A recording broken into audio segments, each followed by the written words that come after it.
नमस्कार। आज की इस वीडियो में हम लानो विधि द्वारा रिसेक्शन किस प्रकार से की जाती है, स्थिति निर्धारण किस प्रकार से की जाती है, इसका अध्ययन करेंगे।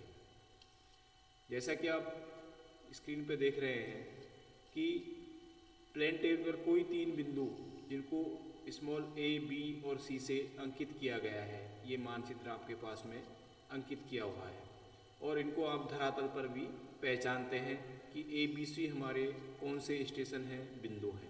तो लानो विधि द्वारा किस प्रकार से नवीन बिंदु P स्थापित किया जाएगा या हमारी प्लेन टेबल की स्थिति ज्ञात की जाएगी, हमें इसमें निम्न प्रक्रिया अपनानी होगी।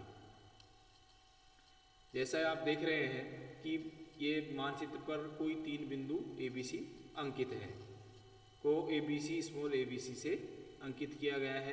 तो लानो विधि के अनुसार निम्न प्रकार से प्लेन टेबल में P बिंदु अंकित किया जाएगा। नंबर 1, प्लेन टेबल को P स्टेशन पर समतल स्थापित किया। प्लान में A और B बिंदुओं को मिलाया। A और B को सीधी स्ट्रेट पेंसिल और पटरी की सहायता से, स्केल की सहायता से इसको मिलाइए। AB रेखा और का BD लंबर्धक कैसे खींचेंगे कि इस रेखा को खींचते हुए प्रकार की सहायता से इसका आपका B और D, इसमें आप यहाँ से यहाँ इसका मैक्सिमम चाप भरिए, ये कीजिए यहाँ पर और फिर नीचे कीजिए। इसके बाद B बिंदु से यहाँ से कीजिए और यहाँ से कीजिए तो ये कट जाएगा। तो इसका लंबर्धक, रेखा का लंबर्धक हम प्रकार की सहायता से चाप भर के काटते हैं। तो इसका हमने लंबर्धक, इसके से बीच में से लंबर्धक इसका खींच दिया।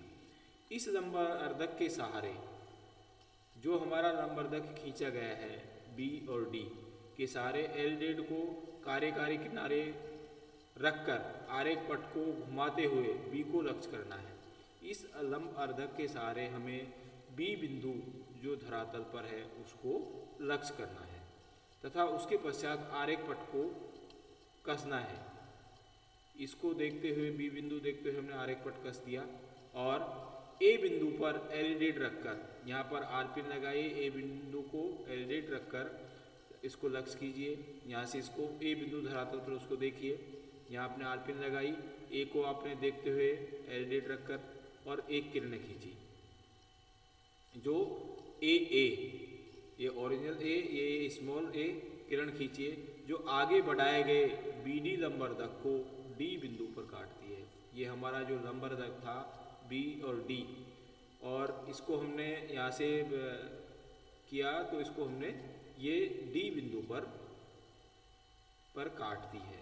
इस डायग्राम के अनुसार इसमें क्या किया, A और B को मिलाया, इसका लंबर्धक खींचा। लंबर्धक खींचने के बाद में हमने B को लक्ष्य करते हुए इसको प्लेन टेबल को कस दिया। कसने के बाद में हमने A बिंदु पर R' लगाएंगे। R' लगाने के बाद में धरातल पर जो A है उसको मिलाते हुए, उसको देखते हुए अपनी तरफ किरण खींचनी है और वो किरण जहाँ लंबर्धक इसको काटती है उस बिंदु को हम वहाँ पर D लिखेंगे, नंबर 1। नंबर 2, अब पुनः हमें आरेख पट को नीचे से खोलना है, प्लेन टेबल को खोलना है और इस बार BC रेखा, ये B और C रेखा का लंबर्धक खींचना है। वापस लंबर्धक खींचने के लिए प्रकार में आप चाप भरेंगे और चाप भरने के बाद में हम उसको दोनों तरफ इधर से घुमाया जहाँ पर कटा और हमने एक लंबर्धक इसका खींच दिया और पुनः उस लंबर्धक के सहारे जो हमने लंबर्धक खींचा उसको के सहारे फिर वापस B को देखना है और B को देखने के बाद में हम उसको कस देंगे। B को देखते हुए उस आरेख पट को कस दीजिए और C बिंदु पर वापस हमारा जो C बिंदु है यहाँ पर R' लगाइए। R' लगाने के बाद में हम इसको C को धरातल पर देखते हुए, ये अपना हमने R' इस जगह लगाई और वास्तविक धरातल पर C को देखते हुए L' की सहायता से हमने ये किरणें खींची और ये जहाँ पर इसको काटती है उस जगह हमने E बिंदु लिखा। ये आपका लंबर्धक था B और C का, इसको ये आपका लंबर्धक हो गया। इसके बाद में आपने इस लंबर्धक के सहारे धरातल पर B को देखते हुए प्लेन टेबल को कसा और कसने के बाद में सी बिंदु पर आलपिन लगाई। आलपिन लगाने के बाद में एलईडी की सहायता से आपने सी को देखा और सी को देखते हुए अपनी तरफ किरणें खींची और जहाँ पर ये लंबरदक जो आपने BC का जो लंबरदक था, जहाँ पर ये किरणें एक दूसरे को काटती हैं, वहाँ पर ई बिंदु लिखा।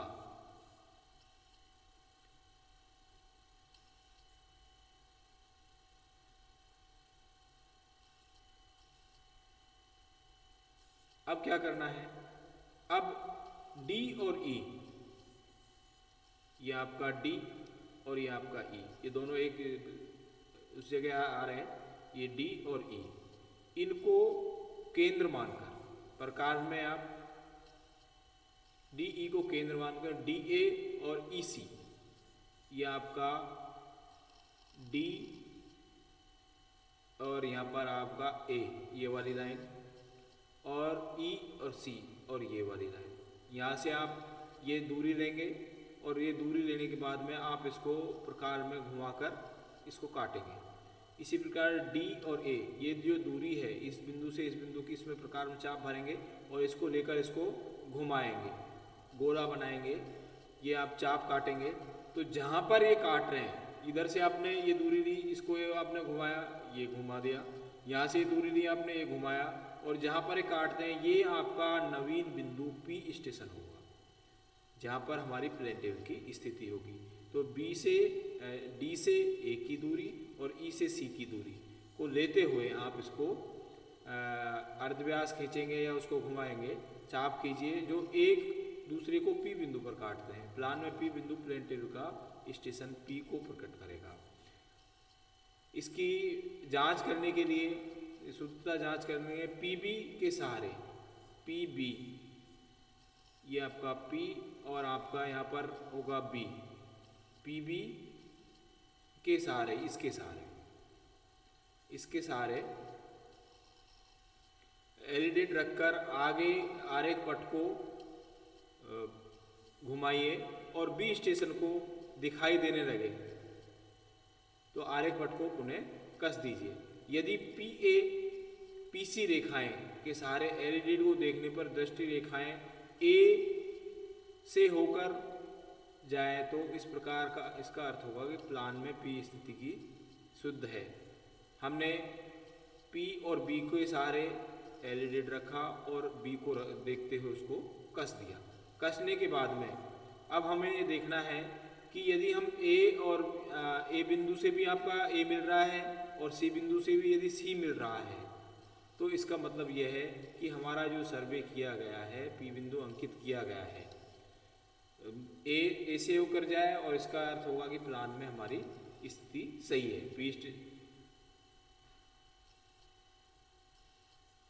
तो इस प्रकार से हम जो हमारा लानो विधि है, अब इसमें सीट का हेडिंग क्या होगा, आपने कोई भी वो किया है तो प्लेन टेबल सर्वे ऑफ जगह का नाम लिखेंगे जहाँ का आपने 3 बिंदु अंकित कर रखे हैं, लॉन या आपका बास्केटबॉल कोर्ट या क्रिकेट फील्ड, जहाँ का भी आपका है, प्लेन टेबल सर्वे ऑफ जगह का नाम। फिर रिसेक्शनिंग बाई लानो मेथड, कि लानो विधि के द्वारा इसका हमने परिस्थिति निर्धारित की है।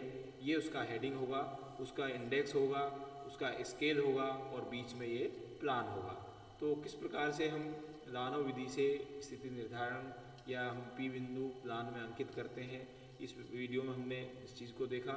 इस वीडियो में इतना ही। That's all, thank you.